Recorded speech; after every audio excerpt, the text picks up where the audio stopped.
mu ne waa ji toog jàkkaarloo sëriñam ne ko sa dàll wii moo gën alxuraan baqara ba naasi loolu leen di xaar pour plainte ko ma ne leen du noonu ñun duñu fonctionner ci ay mariirandoo kenn duñu dicter notre ligne de combat dañuy xool sartu réew mi xool itam nu ñu war a doxale suñu combat ma ne leen ba ñu jote woon ak rangu yéen ñii les mêmes personnes lan ngeen doon wax xanaa moom rek ngeen yëpp Ahmed Cissé yi nii nee na alxuraan yàlla la mu wax fii ba fii lay wax du dëgg nee na jàkk yi dañ fa war a joxe jumtuwaay njaalookat yi nee na mu ngay ndokkeel góor jigéen Sénégal ak Gambie ba pare di soofantal njaaloo doo leen wax ci moom plainte leen ko ma ne defuñu ko c'est pas comme ça moo tax nag jiital nañu di suñu borom wax naa ko sànq te yàgg naa leen ko ba mu boy seen nopp yi waaye du waxi Jamra yàllaa ko wax ci alxuraan wa amruhum shura baynahum donc sa moroom mu jullit bu tarxiise bul ne bëri dem si penc mi di jàmmarloog moom da ngay jiital shura voilà bañ ko defee ak Ahmed Cissé mu xëtt shura bi ci la yatu justice doog a dal ci moom waa kii itam sama dallu sëriñ moo gën baqara ba naasi jiital nañu shura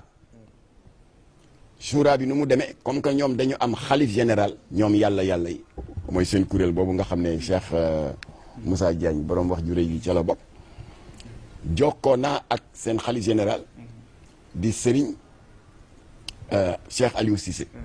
jokkoo nañ jël naa le contenu de notre entretien jàll na ci réseaux sociaux yi ñëpp seetaan nañ ko foofu mooy première phase bi après dina am une deuxième phase waaye lii ngeen wax mënul ne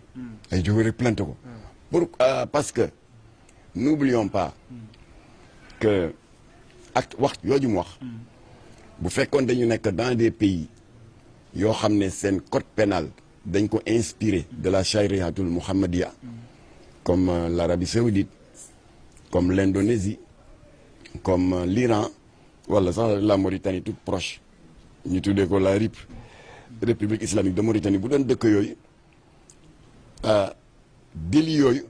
ñu ngi ko tuddee le délit d'apostasie du délit sax foofu crime la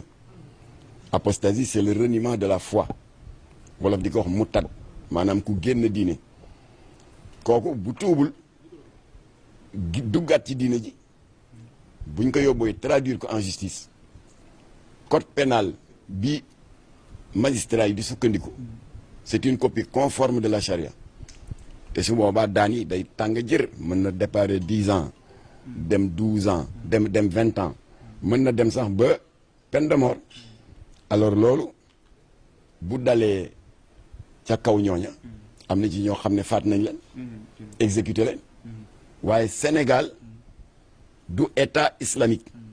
dañu am une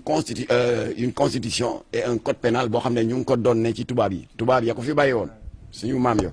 code pénal boobu moo fi ne ba tey c'est un code pénal laïque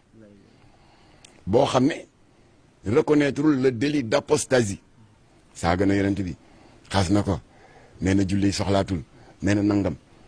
alors effectivement